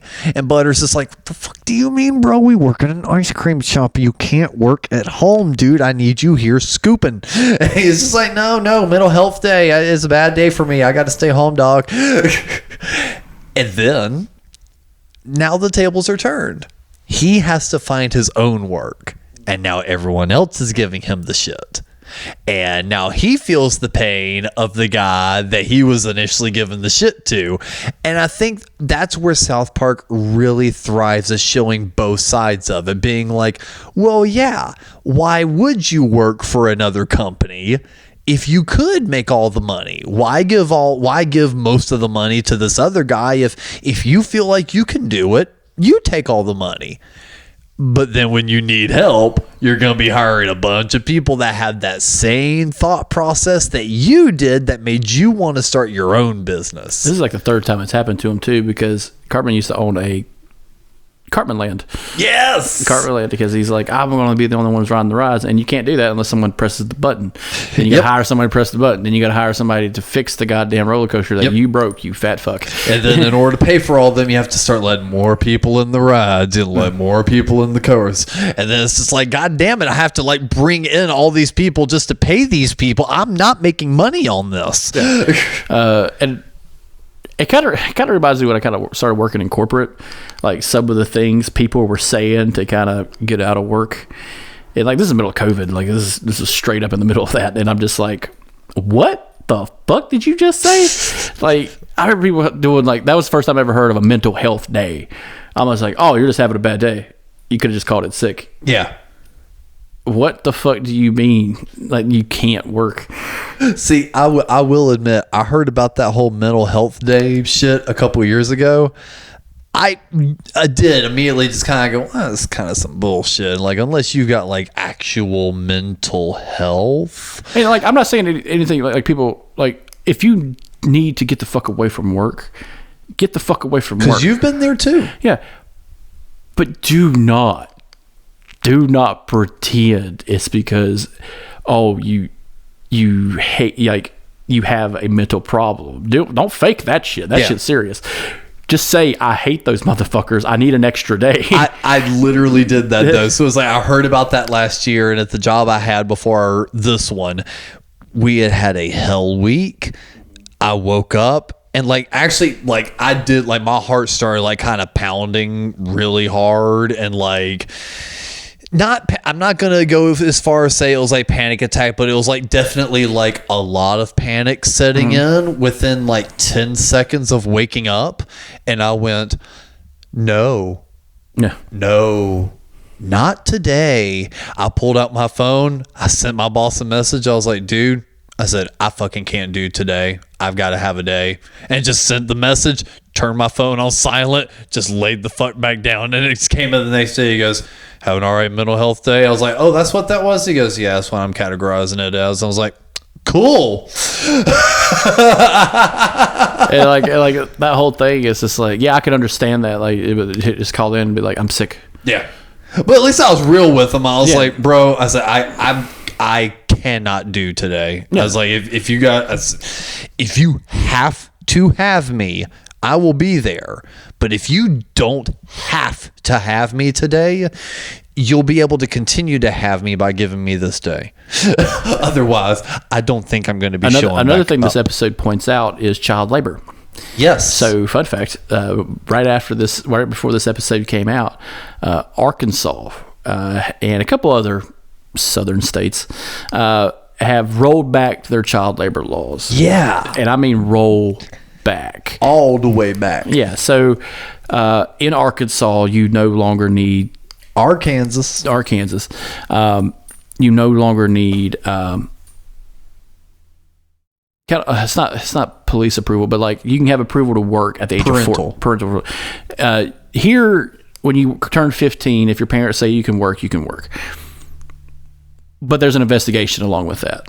So what they do is they look into your school, make sure you're going to school, and they make sure you're getting there safely. Fun fact, if you're 14, 15, you don't drive, you don't even have a fucking permit. So that's a big crux of that. Arkansas has rolled it back to where they're not even going to investigate that anymore.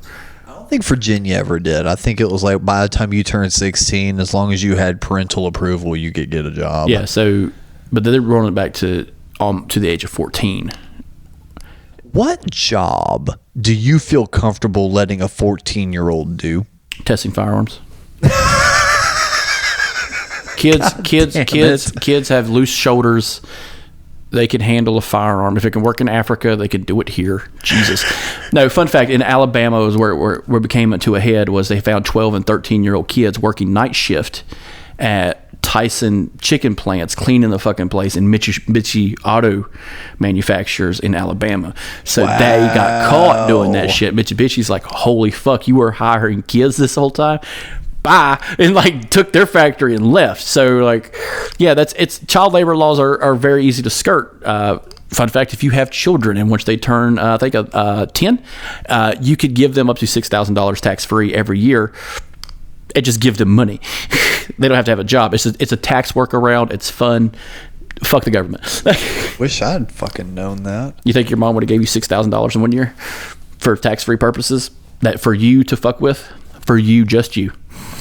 That would have been a hard sell. She would have turned it around and used it for me, but I would have gotten. I know her. I would have not got the whole nut. Yeah, but I would have gotten a decent chunk. That's how like these mom and pop shops are able to work. I mean, like, oh no, my son works here with me on the weekends, and it's like, yeah, you could do that because it's your business and that's your son. That's kind of like a nepotism law but if another fucking... I wish we had fucking known this because she had so many little side hustles. She could have said it was I worked for. Go have like 8 kids and you'll have a fucking nice little income stream. But that's how they do it. That's how they do it. That's how the Mormons are really doing it. That's how they do it, folks. And like that was kind of a big deal. Like in the episode was who's he looking for? And one's a baby. Yep. One's a baby. One's Craig, I believe. Yeah. Or no, Clyde. Yeah, Clyde. It's always Clyde. I love Clyde. Clyde's one of the smoothest fucking characters in the show. But like they're doing that same thing from like Futurama and King of the Hill. He's like, no, I need a 401k, blah blah blah. I need sick days, and he's just like, shut the fuck up.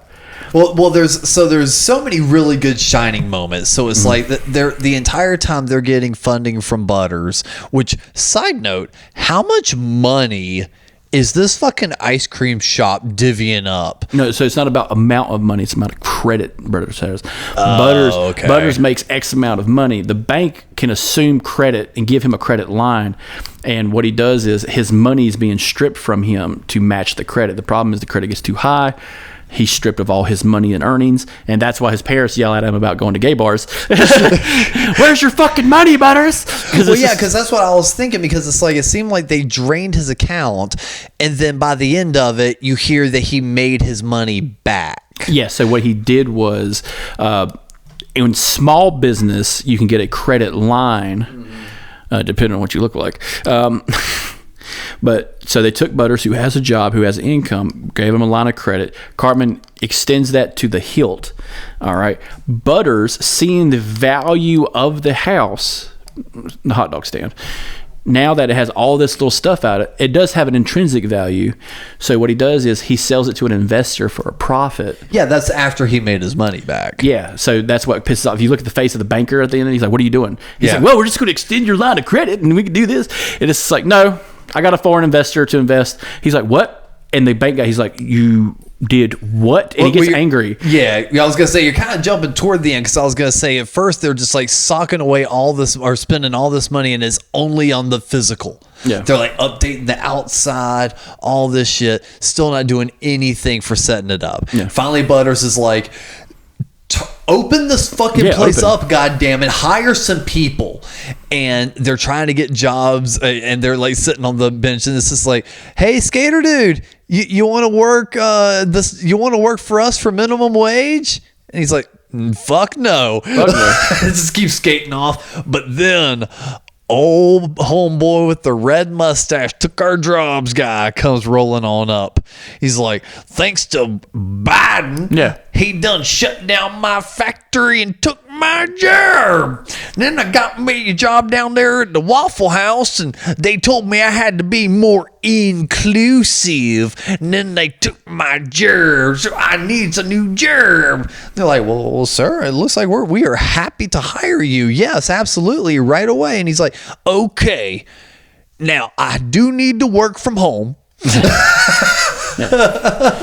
all I love. It's like there's these people that are bitching about the workforce, and then it's just like, you are the most baby motherfucker bitching about it. Oh yeah, it's like I was bitching the entire time. I'm like, I want to get out of this warehouse. I need something that pays a little more. Yeah. Well, guess what? I found something that paid a little more and got me out of the warehouse. Is it hours I like? No, but I'm not going to sit here and go, I'm not going to take it because it's not the perfect hours I want. Bitch, I'm taking the fucking job. And I'm going to show up. I'm going to kick ass. And within a month, they're going to talk about trying to pick me as a manager or an assistant manager. That's just what I do.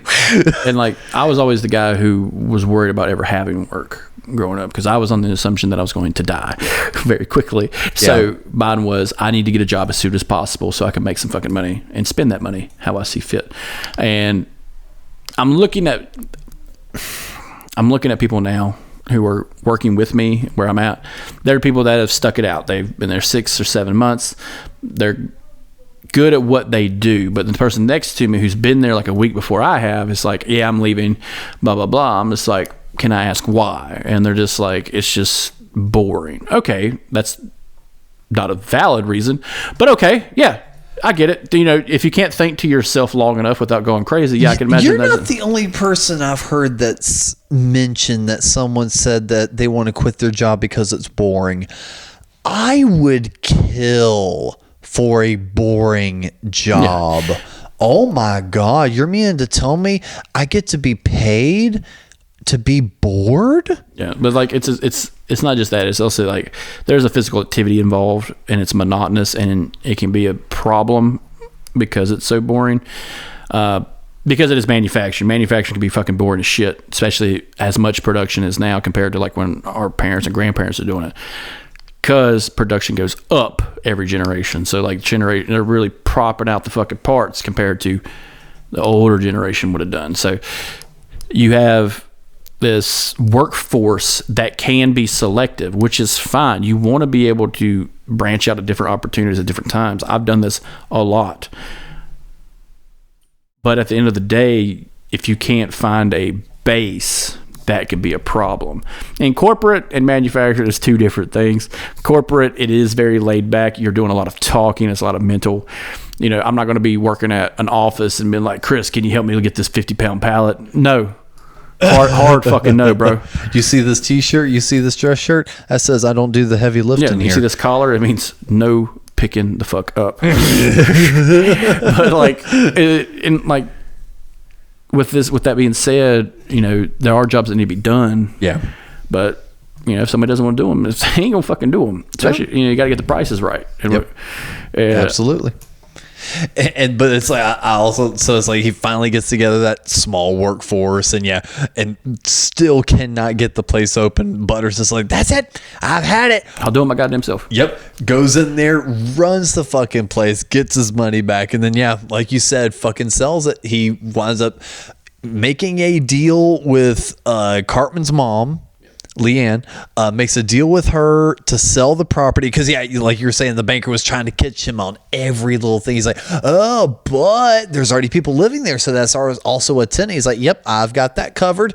Leanne walks on in. He's like, you're mean to tell me you made a deal with her? He's like, yes, we did. We've already settled on the price and this, that, and the other, so we're willing to pass it on off to this, that, and the other. He's like, yeah, but you're not gonna no one's gonna want to buy this with this kind of property. He's like, right, which is why we're gonna sell it to overseas investors that are more likely just to be able to sink in money into it while we hire our own help here. And he's just like, God damn it. And like, that's actually a really cool plan, because what he says he's keeping Mrs. Cartman as a tenant.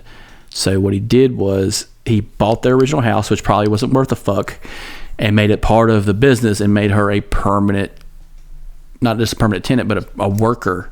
Yeah. So that's another write-off he can do. Is it's like, no, this is an office, motherfucker. That's something like people don't realize when they have houses. Like, if you do work from home, measure out a room and figure out the value of that room as an office space and write it off on your taxes. Even if you rent? Even if you rent, you can say, hey, I had to rent a place, and this is my office. It's also my work area. So like, this is a 10 by 10 fucking room or a 10 by 12 room. You know, this is my office which I work from, and I have to maintain this office.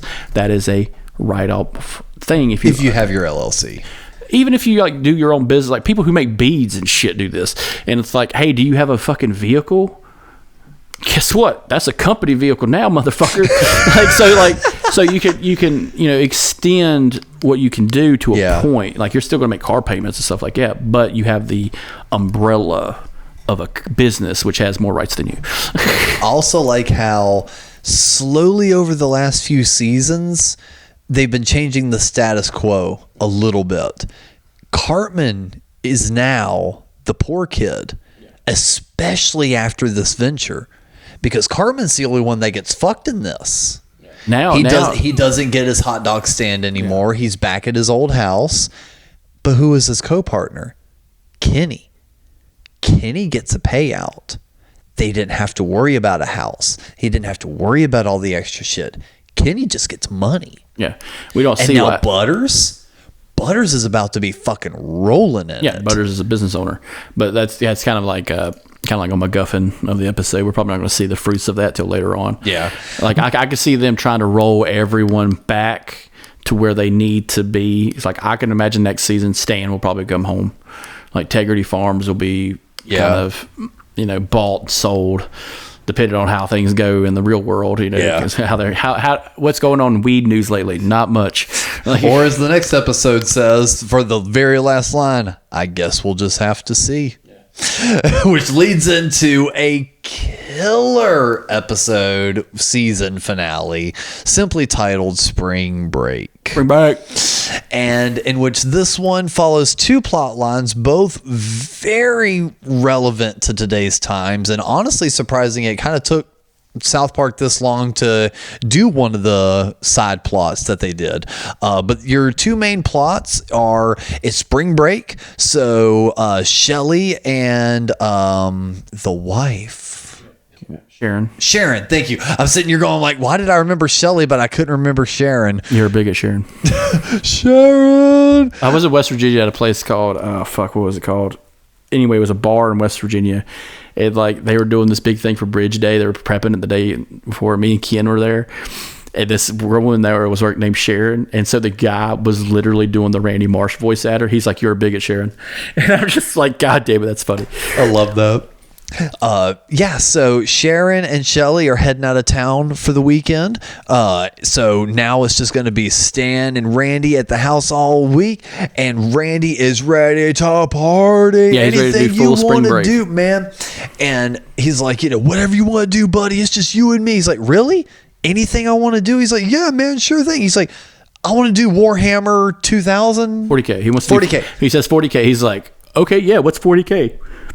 Warhammer 40K. He's like, yeah, that sounds pretty bad. Yeah, we can do that. Yeah, you're old enough. Yeah, you're old enough. Yeah, and it's fucking Tolkien and Stan playing Warhammer 40K, which is one of the most expensive and elaborate board games you could play. Yeah, you got to paint miniatures. It's like D&D on meth. and Randy is salty as fuck, arms crossed the entire time. What the fuck is this? And basically the whole time he's trying to get strippers and do all this stuff, the things you would have seen in like late 90s, early 2000s MTV era of the uber, not even masculine, just uber testosterone. Yeah, but there's like spring break with Carmen Electra this week, MTV tops. Just like, what the 100%. Randy's trying to live that up, but it's all under the guise that society has basically chopped his nuts off and made him ashamed to be a man, and that he's trying to show his son that it's not so bad and there's no need to be ashamed of being a dude. Yeah. And it just goes off the rails in so many different aspects. All the while, Garrison and his lover, Rick, decide that they want to go to Myrtle Beach, South Carolina. Myrtle Beach. Goddamn motherfucking Myrtle Beach. Dude, when I saw that was going to be the synopsis, I got so overjoyed. I was like, holy fuck. Who from South Park Studios went to Myrtle Beach? All of them.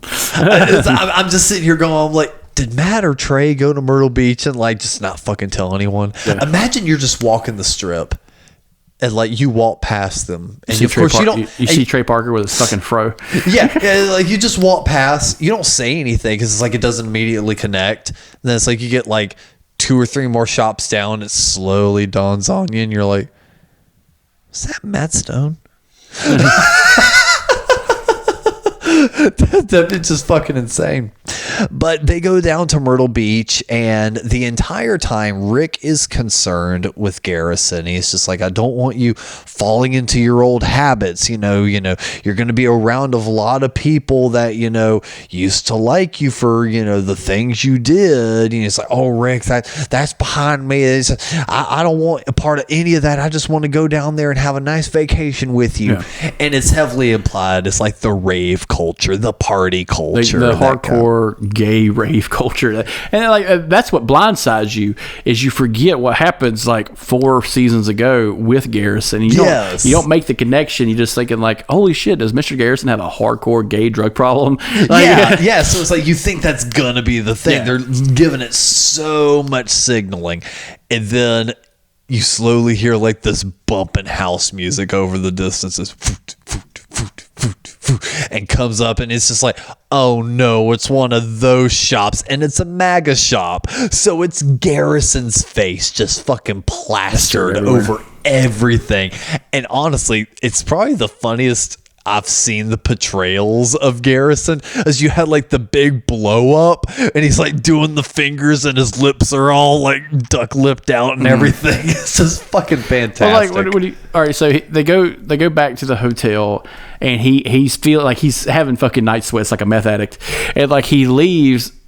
And he's just, I'll just step in, and he's raving, like he's literally just like finger guns and fucking like shaking his ass. He's fucking raving to different parts of this little store, and he's just like, and it's to him. Yeah, it's to him. And like this guy's like, holy shit, everyone, hey, it's him. It's it. Where you been, man? He's like, oh no, please leave me alone. I'm just here on vacation.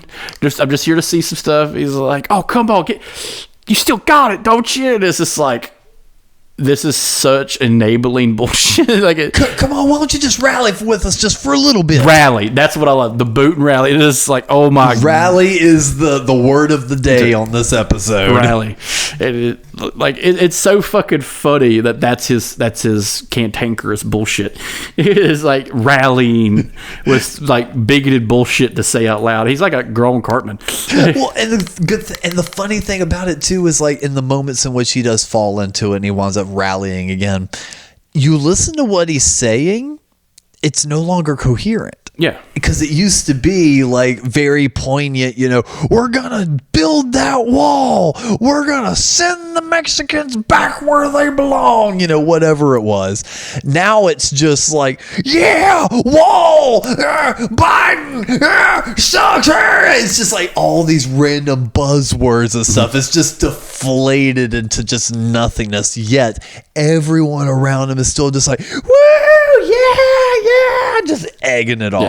And like it kind of wraps itself up like later on, but like when we go back to like Randy back to the house, he is just so fucking sick of Stan and their bullshit that he fucking goes to Tolkien's dad's house. He's like, hey man, don't you remember like spring break back in the day you were going to Rangers? And he's like, no I don't, Randy. I didn't do that.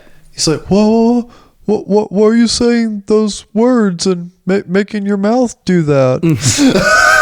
And you see like Tolkien's mom pop in the bag, and Randy's like, oh, that's why you're saying that. It's like, no, motherfucker, he just wasn't a rager. That's probably why he's smart enough to have a fuck ton of money. Yeah, because he didn't burn it all like you did. Yeah, you didn't psycho. Sniff it all up. Yeah, you fucking psycho. Everybody forgets Randy Marsh is Lord. Yeah. He's got all that weed and Lord money. Yeah. He's got 3 fucking albums. Yeah, he's got 3 albums in a fucking weed farm. Platinum. Yeah. You know how many fucking albums I got to sell to cover your fucking nut, you piece of shit? He's like 3. The microtransactions. Yeah, he's like 1,000. Yeah, that's hard. No, it's not. But like, I just love Stan and Tolkien are just dead set on playing this game.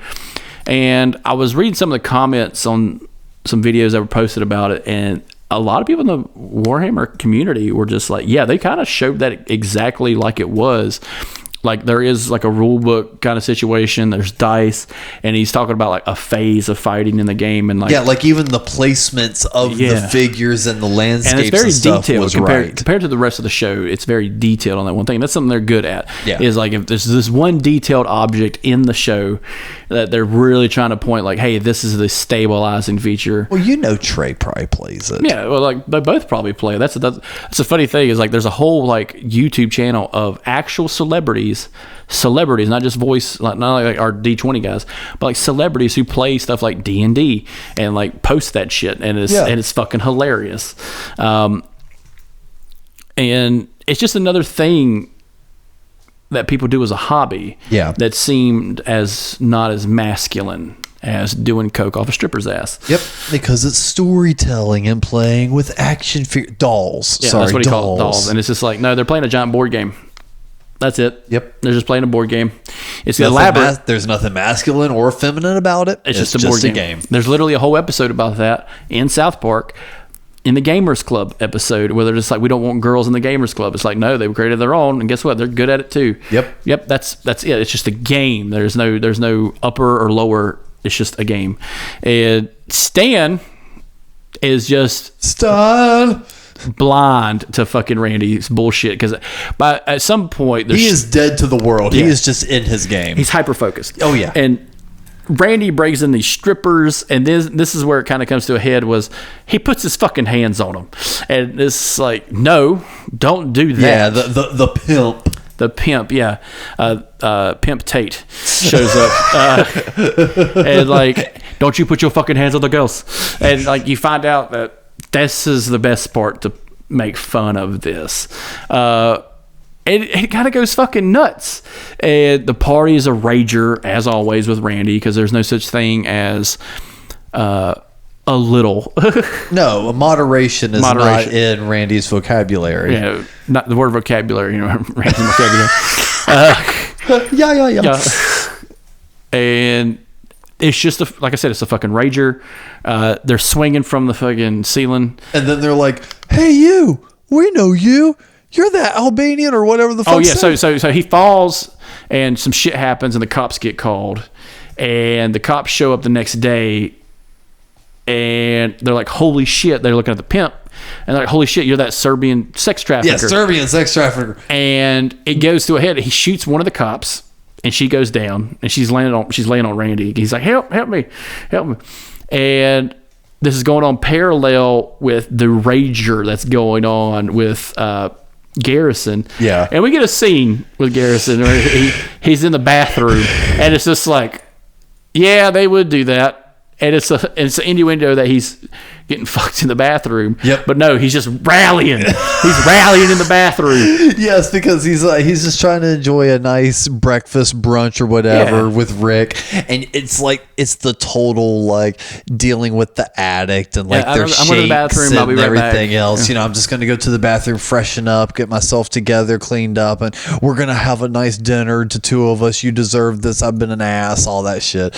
And yeah, the forced perspective of like when Rick walks in, it's like the camera is like between Garrison and the other guy, and Garrison. And you get like a top silhouette, and it just looks like someone's getting butt fucked. Yes. And then it like clips. And see, again, perfect example. That felt like a gag. It felt, and it was hilarious. I'm not saying they're not funny. It's just a different style of them giving those jokes. So, because honestly, in the past, it would have been Garrison getting fucked in the ass. Their biggest gag one, you brought that up, the gag, like the biggest gag one I think they ever done was the Osama bin Laden episode where they go to Afghanistan and it's a Bugs Bunny cartoon. Yeah. Yeah, it's like a Three Stooges Bugs Bunny situation. But yeah, But that was like so intentional. It was like overly done to be like that. But yeah, like there's a parallel going on with Randy and Mr. Garrison. It's just like, no, guys, stop fucking doing this. This is ruining your goddamn life. And it comes to a head when it's just like Mr. Garrison's like, oh fuck, I lost Rick. But I love Rick. And he does a big rally. He has a big rally, and it comes into him just saying, I love Rick. I love him so much. Rick, I'd give this all up for you. That's why I'm having this rally. So I can tell you in front of all these people that I'm done rallying, that I love you. And like, it's such a big thing. And like, it snaps Randy out. He's just like, I'm Sharon. I need your vacation. Can you come home? And it's just like, yes, Randy. God damn it, Randy. Dumbass Randy. And the thing is, for the end of a season, it kind of, for the first time, left on a bit of a somber note. Yeah. Because the two last lines in the entire episode, Randy's was he's standing on the porch doing his, silent sob weeping thing, like that, as Sharon and Shelly are pulling up, and he's like, I'm sorry, I cut your vacation early. And without any sort of like comedy or anything, Sharon just goes, well, at least it lasted longer than last year, and walked in. Like, it wasn't played for laughs or anything. It was like one of those like little real moments. And then it clips to Garrison and Rick, and they're reviewing what happened over the last couple days and and Garrison's like, I don't want to be that guy again. I don't want to go through all that again. I need you, Rick. You've got to help me not go through all of that again. And Rick's just like, well, I guess we're just going to have to wait and see. Meaning, because Trump's been talking about running for re-election or running for election again. So that's kind of where that even lays. That's like I was saying earlier, we got to see what reality does to make the show good. And I think that's where it's kind of... And it was kind of a smart move on their end. So it was like Matt and Trey literally telling the audience, we don't want to do this again. We don't want to. And then literally the other person just going, but we're going to have to wait and see. I do like what Sharon does with Stan. Is like, as soon as she's like, hey, I told you, hey, get your no Warhammer on the kitchen table. Oh, it's like, yeah. It's just like, fuck this. I Oh, Mom. Which I just love that. That was such a simple joke. Yeah. Just throw it in there and it's cute. Oh yeah, that's right. Stan is a kid. Yeah. And he's like that was the part that was Yeah. played for last. But like her interaction with Randy, like, was not humorous. And like, I know that was intentional. It's like they wanted that to be just kind of a real little zinger that Sharon gives. And this is then gives a little humor. And there's no towards Stan. Carpenter Kenny in this episode. No, there isn't. And I don't think Butters is in it either.